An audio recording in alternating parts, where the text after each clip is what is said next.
Haleluya, jumpa lagi dengan saya, Pendeta Rio Panggabean, Oikumene Ministry Jakarta. Apa kabar saudara? Saya berharap saudara selalu berada dalam keadaan baik, sehat, penuh semangat, dan never give up. Jangan pernah menyerah.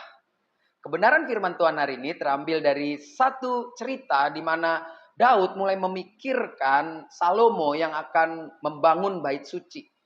Nah, hebat dari Daud adalah dia mau bait suci atau rumah Tuhan harus megah, harus mewah, harus melebihi istana. Karena apa? Karena ini menjadi ukuran atau patokan bagaimana bangsa ini mencintai Tuhan. Salah nggak? Nggak salah juga. Walaupun pada akhirnya manusia menyalahgunakan, menjadikan rumah Tuhan yang besar, yang mewah di masa kini menjadi perbandingan atau bahkan menghakimi bahwa mereka lebih diberkati daripada yang rumah Tuhannya kecil.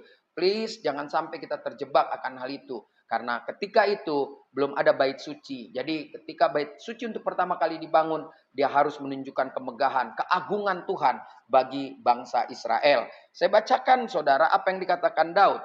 Di dalam 1 Tawari 22 ayat 5, di situ ditulis dengan jelas, karena pikir Daud, Salomo anakku masih muda dan kurang berpengalaman.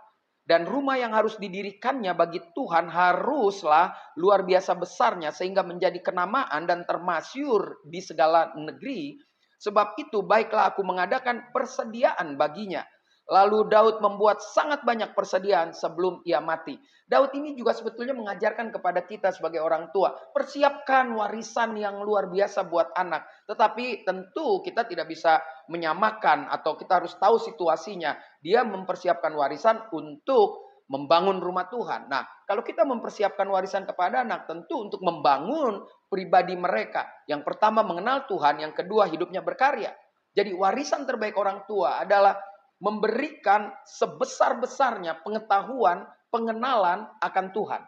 Lalu tentu warisan budi pekerti, pendidikan dan lain sebagainya. Jadi dari Daud kita belajar.